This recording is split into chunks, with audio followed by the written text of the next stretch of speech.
On Thursday, Michigan's Republican Governor Rick Snyder silenced the voice of the people by shoving aside elected officials and appointing an emergency manager to run the city of Detroit. It's an insult to democracy. Voters in Michigan had rejected this law before. Snyder and his Republican allies came in and rammed it back through. Today, the governor and I were both guests on Morning Joe, and I pressed him on this very issue. Governor, I think no one can defend where the condition where Detroit is in, but how do you deal with the fact that the customers, as Kevin calls them, feel disenfranchised? I mean, that you made a unilateral decision. Their elected officials have really been, the power's been taken away, and it undermines people's right to vote because the only one that voted for Kevin was you.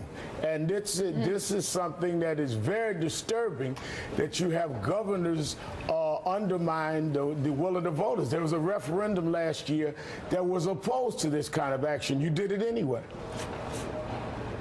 Reverend, if you look at it, the old law went away, but we put in a new one that really was responsive to the issues that came up during that process. And if you look at it, I'm also the elected official. I was elected by the people of Michigan, so there is an elected official responsible for this process. And I think that's critically important. The citizens of Detroit are my customers. Officials? What about if I'm in Detroit, Reverend Charles Williams and others are raising this, in all due respect, and I voted for a city council and a mayor to represent me during this financial crisis. Now you bring in someone unelected. Like in Pontiac, we had someone on the show who talked about an emergency manager come and sold the Silverdome for $500,000 that had been valued at several $1 million, over 200. I mean, Kevin has no one to answer to that in the local constituency. That's undemocratic. All right, Governor. Well, let's put it in perspective, Reverend, because you brought up Pontiac, and I think that's a good illustration, along with places like Flint, where we have emergency managers in both those cities. We have an elected mayor still working with the emergency manager. The city councils are still giving input. So there's still a process going on involving those elected officials. The governor didn't really have an answer for my questions, but pretty soon he will have to answer to the voting public. The timeline we're working under is basically an 18-month timeline, which would be October or so of next year. So this will be a very clear issue by next November, and I'm happy with that because I should be held accountable, and we're going to show results. On at least one point, I agree with the governor. He should be held accountable, and he will. Joining me now live from Detroit, Reverend Charles Williams II. He's the president of the Michigan chapter of my group, the National Action Network. Thanks for taking time to be on the show tonight.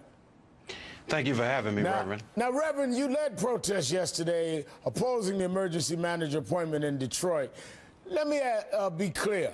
When the governor says that the emergency manager's in and they're working with mayors and city council members, those mayors and city council members no longer have any power once an emergency manager is appointed. Is that right? The emergency manager makes all decisions on contracts, employment, on everything. They are just really, the mayor and the city council really are just sitting there giving information to him. They can no longer make any decisions. Is that right?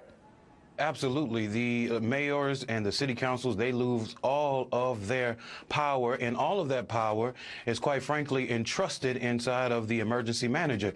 Now, there are certain ones who are sitting there, and they may still have their paycheck, and they may, in theory, still have their power. But if the emergency manager has a gun to your head, there's not much you can do. I like the fact that you brought up the point that the governor is the only vote that the emergency manager has. However, there were 2,182,504 votes that decided that they wanted to repeal Public Act 4, which was the emergency manager law that they came back in lame duck session and made sure that they put back into law so that they could take over cities and municipalities, disenfranchising our vote and dismissing democracy in Michigan. Now, Reverend, over 2.3 million people voted against having an emergency management law.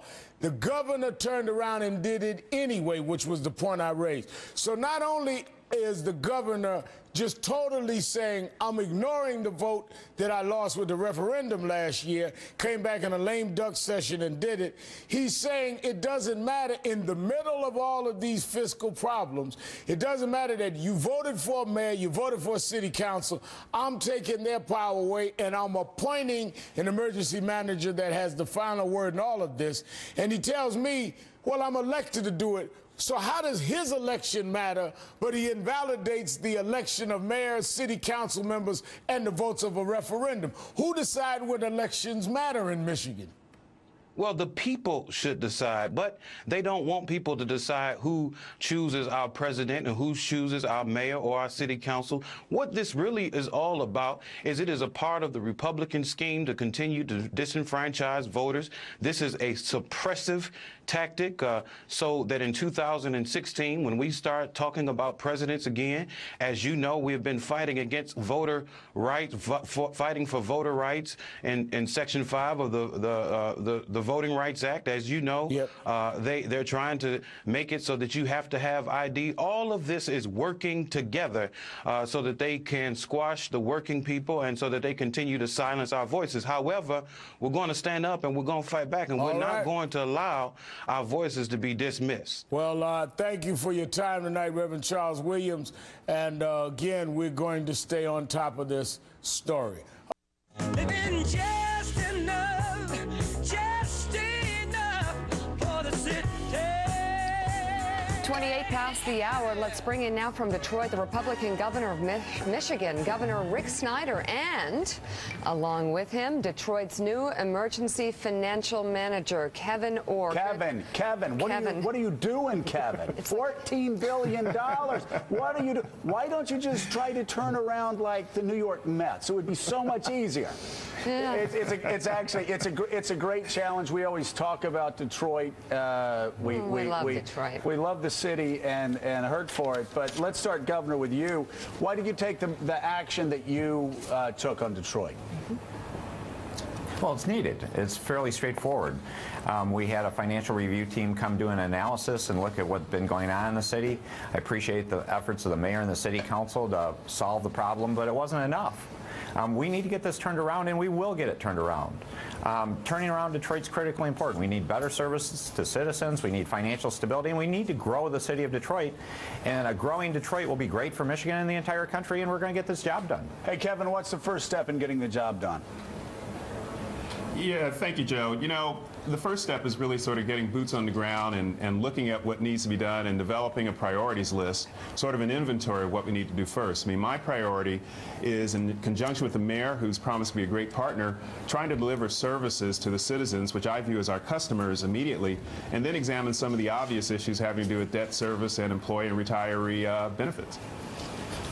Reverend Al Sharpton is here. Yeah, Governor, I think no one can defend where the condition with Detroit is in, but how do you deal with the fact that the customers, as Kevin calls them, feel disenfranchised? I mean, that you made a unilateral decision.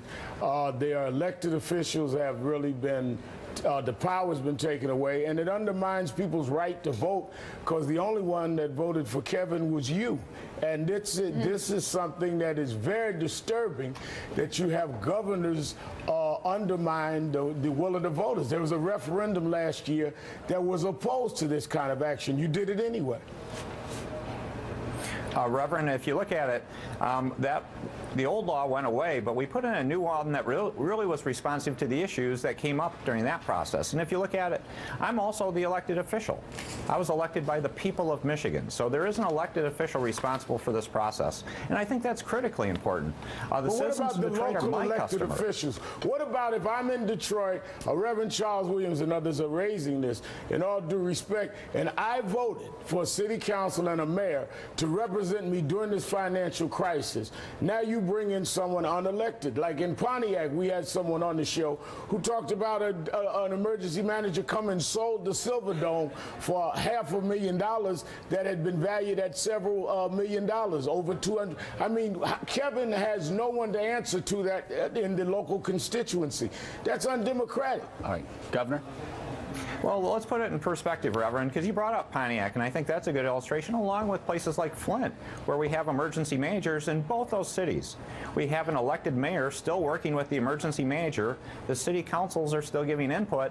So there's still a process going on involving those elected officials. And again, that's what I hope to see happen in Detroit. And I was very proud to have Mayor Bing with us yesterday, that the mayor is supportive of this process, because it's not about excluding people, it's about teamwork, about how do we solve these problems together and bring more resources and more tools to the table, because in Detroit the job hasn't gotten done of turning around the city, and it's been 50 years in the making. This isn't a recent problem, so let's turn around Detroit, involving the mayor, hopefully an active city council in a positive way with solutions, and let's solve the problem and give better services to those citizens. They deserve it. So Kevin, then how do you plan to manage this and navigate it politically, as well as in terms of trying to put plans in place in a city that is hurting as much as Detroit?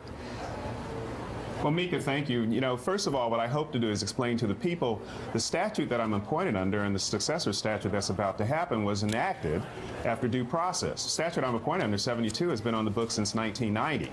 That statute has a necessary precondition before I could be appointed, which is a financial emergency. Everyone agrees that there's a financial emergency in the city. Everyone agrees that something needs to be done about it. So to the extent there are concerns about due process rights and the right to vote, we are a country of laws, not of myth. The concept of receiverships, conservatorships, trusteeships is as old as the English common law, since the king began granting tariffs and commissions. So this is unusual, but it is within the bounds of the law. And how do I plan to do it? First of all, I want to explain to the people that I'm here in good faith, trying to reach a resolution, which is the biggest open secret in the city. Everybody's aware of it. Everybody knows there needs to be something done about it. Heck, in 2005, there was a discussion of a restructuring back then. Secondly, I hope to address the concerns immediately with the delivery of services and public safety. That's a big priority now, so the people understand there are things already in the pipeline that are going to enhance the quality of life in Detroit. And then we're going to dig down deep and get at the real issues that will provide a sustainable path for this city to grow, as has Baltimore, as has Pittsburgh, both of whom were considered in deep trouble just a decade ago. I was just about to say, in terms of other cities that are good examples, and also the corporate part of this, how much of that are you going to engage? We have great corporate citizens. In fact, in the Central Business District, which I just drove around last night and this morning, there's a tremendous amount of development. Dan Gilbert of Quicken Loans has bought over a dozen buildings. The Ford family has their stadium down here. The Illich family has the Tigers. They're looking at building a new stadium for the Red Wings. Come on down to Detroit and take a look for yourself. It's a beautiful city. What we really have to do is focus on shrinking a city that was built for 3 million people, which now has a current population of 710 geographically, and then growing that city, okay, with the proper delivery of services and moving forward. And that can be done. It's been done in other circumstances. It's been done in Washington, D.C., which 20 years ago, the 7th Street corridor was destitute. Right. So, Governor Snyder, you know, I have nothing but Christian love for Reverend Al Sharpton. We are brothers, aren't we? You bring up a good point, though. So I disagree with the Reverend. Good morning, Reverend. In this respect, Governor Snyder, you are elected by the people, and you're going to have to face the voters in less than 2 years. In 2014. So when you face the voters in 2014, what can you tell the people of Detroit they should be judging you on over the next year and a half? What are your goals over the next couple of years before you have your own referendum and you have to explain to the voters why you did what you did and what you want them to see when you go to the polls in 2014? Well, I appreciate that, Joe, because I believe in scorecards and being held accountable for all our actions and being transparent about it. So it's really a case of better services to citizens. The citizens deserve better. They're not getting services today that they deserve, and they'll know that they're getting better services. So that's a huge issue right there. Long-term finances, let's get that straightened out. And the timeline we're working under is basically an 18-month timeline, which would be October or so of next year. So this will be a very clear issue by next November, and I'm happy with that because I should be held accountable, and we're going to show results. All right, Governor Rick Snyder, thank you so much. And Kevin, man, thank you. Condolences, dude. $14 billion. We're going to get it done. I'll tell you what, good luck. We're cheering for you, and let us know how we can help.